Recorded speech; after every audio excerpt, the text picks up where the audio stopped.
Once upon a time, there was a little girl. Once her rich father married an evil stepmother. She settled in the house with her 2 daughters. Their faces were beautiful and white, but their hearts were evil and cruel. And then came a difficult time for the poor girl. From morning until late in the evening, they forced her to do dirty work, carry water, heat the stove, cook food, wash dishes, and do laundry. And besides, the half-sisters did their best to upset her as much as possible. They mocked her, poured peas and wheat into the ashes, and she had to sit and pick them out. In the evening, when she was tired of work, she had to go to bed not in bed, but on the floor, next to the stove. And because she was always in ash, dust, and dirty, the sisters called her Cinderella. But then it happened one day that the king started a feast, which was supposed to last for 3 whole days, and called all the beautiful girls of the country to the holiday so that his son could choose a bride for himself. When the 2 named sisters learned that they, too, could come to the feast, they instantly began to dress up and preen. Cinderella also wanted to go dancing, but her stepmother did not let her go, because she had no dress or shoes, and she was dirty. And then the evil stepmother poured a bowl of wheat into the ashes and said that if Cinderella collected it in 2 hours, then she could go with her sisters. Cinderella went out into the garden and cried. And then 2 white doves flew in, followed by a whole flock of different birds. They swooped down on the ash and began to peck, and so they chose all the grains in a bowl. In less than an hour, they finished their work, and everyone flew back. Cinderella brought a bowl to her stepmother, began to rejoice, thinking that she could go to the feast. But her stepmother would not let her in any way. She turned her back on Cinderella and hurried with her 2 daughters to the ball. When there was no one left at home, Cinderella sat down on the floor and cried with grief. And then 2 white doves flew in, followed by a whole flock of different birds, and they threw off their dress and shoes shiny and all in gold. She quickly put on this dress and came to the bride. They saw her stepsisters and stepmother and thought that it must be some strange princess, she was so beautiful in her golden dress. It never occurred to them that it was Cinderella. The prince came out to meet her, took her hand, and they began to dance. And he liked Cinderella so much that he did not want to dance with any other girl. She danced until the evening and wanted to return home, but the prince asked her to see her off. He wanted to know whose beautiful girl this is, and where she lives. But Cinderella ran away from him and climbed onto the dovecot. The prince ordered to destroy the dovecot, but there was no one in it. And nowhere near could he find his beautiful stranger. No one could have guessed that Cinderella was rescued by pigeons that took her home. The prince was upset and went to the palace with his head down.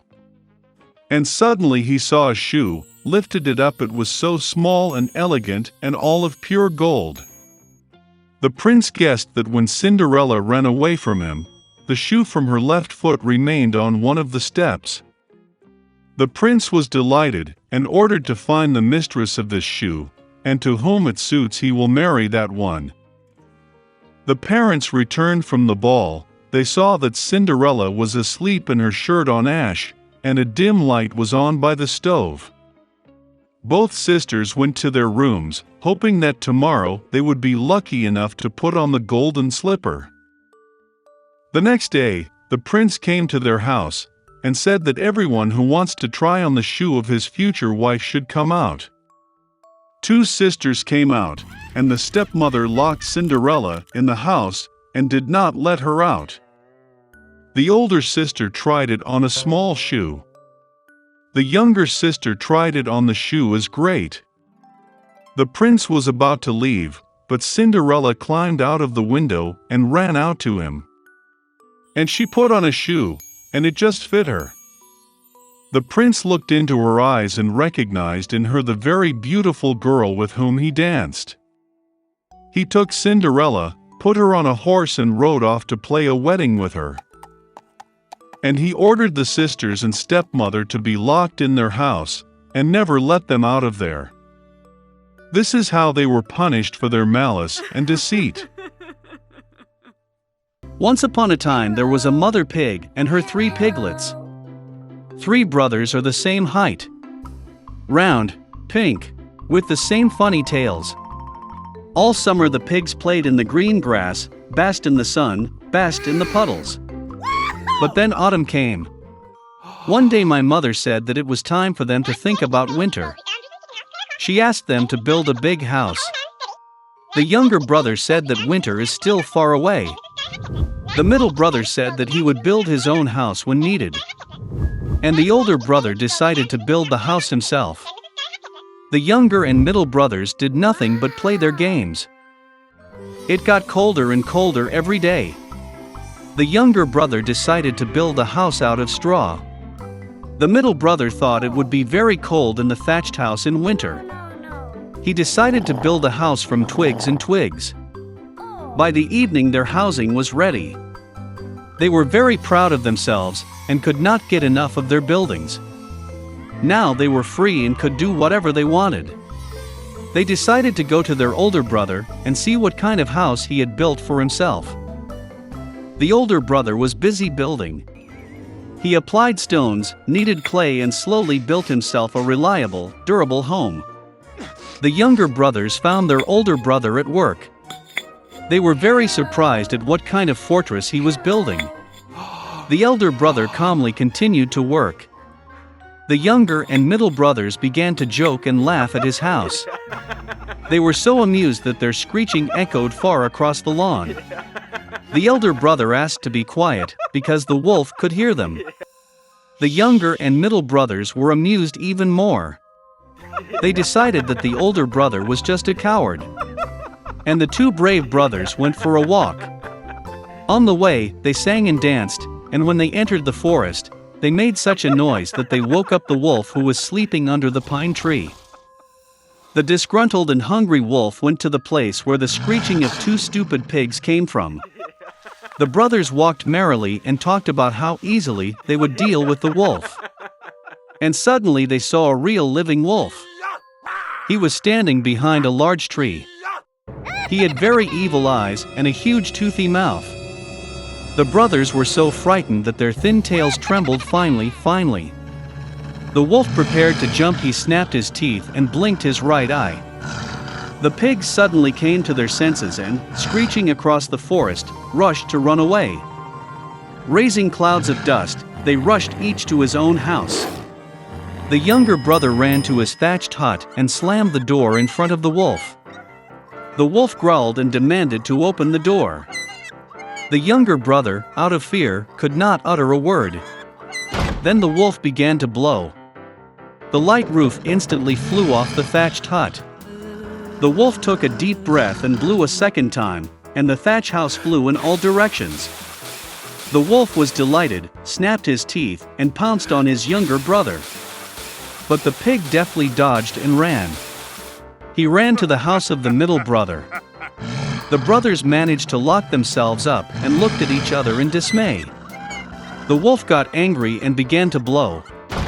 The house is slightly askew.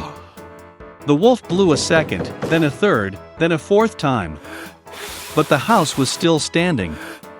The wolf took a deep breath and blew for the 5th time. The house shook and fell apart. Only one door stood for some time in the middle of the ruins. In horror, the piglets rushed to the house of their elder brother.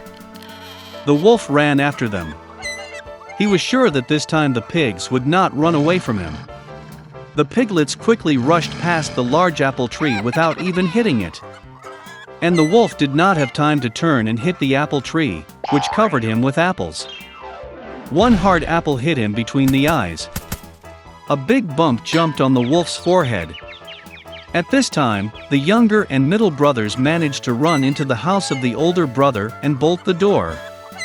The wolf ran to the door, growled and demanded to open the door. The younger brothers were very scared and could not say anything in return. And the elder brother knew that he and his brothers had nothing to fear in a solid stone house. Then the wolf sucked in more air and blew as soon as he could. But no matter how much it blew, not a single stone moved. And then he looked up and noticed a large, wide chimney on the roof. He carefully climbed onto the roof and began to go down the pipe. The pigs heard a rustle. The elder brother immediately guessed what was the matter. He quickly rushed to the cauldron in which water was boiling and tore off the lid. The wolf went down the pipe and fell straight into the cauldron. His eyes widened to his forehead. The scalded wolf flew out with a wild roar and rushed into the forest. And the three little pigs looked after him and were glad that they had so cleverly taught the evil robber a lesson. From that time on, the brothers and their mother began to live together under one roof.